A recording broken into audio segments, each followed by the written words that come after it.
Okay, so I will take this opportunity to thanks in behalf of the Schools Division Superintendent, Dr. Angelo Roy Gazo, our Assistant Schools Division Superintendent, Dr. Shambahi Abantas Alonto Usman, and to the two chiefs of the functional divisions, and to all the personnel of the division of Iligan City.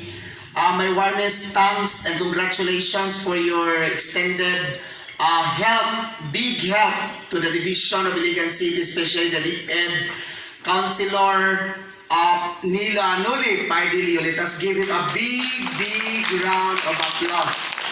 And without this man, we have here Sir Ayan, no? Si Ayan, buhay kini siya nga saksi kay very active in sports, specifically in baseball, nga nag-improve ang sports tungod sa suporta nga dako kayong gihatag ni Councilor Pardilio. Without his effort, ang kanang atuang sports is very possible nga to get that second from out of the 14 division within the region. And that's something, that's a great achievement because of the partnership, strong partnership of our very strong, handsome, crunchy and yummy and juicy councilor of the city, Councilor Noli Pardilio, who happens to be the chairman of the Committee on Education also. So dako kayo pasalamat ani niya kay tungod ani niya ang tanan na realize. Within fact, that 29 million, it was converted supposedly for sports, kay wala may sports, gigamit o gihatag yun all the way sa DepEd, and gitagaan ang DepEd on how to use it, especially this time of pandemic, ug na-divert siya, gihimon siya sa mga modules. Again, salamat kayo, Councilor, for that very godly move and partnership in the Department of Education. Dili man na para sa amo, Councilor, para na sa mga bata as our clientele in the division, in the Department of Education Division of Iligan City.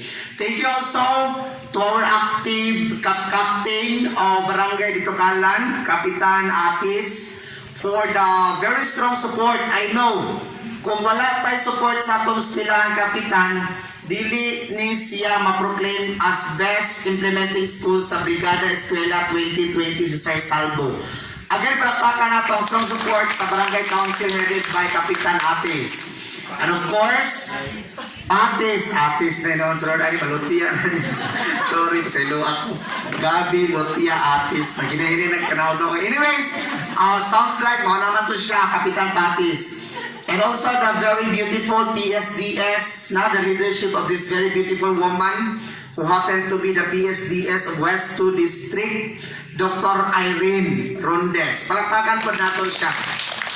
And of course, the very effective and efficient leadership of no less than the principal of Francisca Paradela Memorial Elementary School, Mr. Danny Salvo. Palakpakan natin siya. Ang tanan ng mga teachers dili nga 8 kabuok. Salamat, I hope dili mo maluya sa pagpadayon sa atong pagpanerbisyo kay according to Sir Chief Henry Abueva, isilduan na tas gobyerno. So we have to extend all our efforts for the good of our clientele, and these are our learners. To Sir Shannon Labang, to Sir Reyno Almonia, to Engineer Manalaw Salaco, to Youth Affairs, Alinor Mangundato, and to our driver, Ayan, Sir Ayan also from the sports, and all the parents here in Ditokalan, Barangay Ditokalan, mabuhay tayong lahat, basta iligan, number 1, basta iligan, walang iwanan. Thank you so much.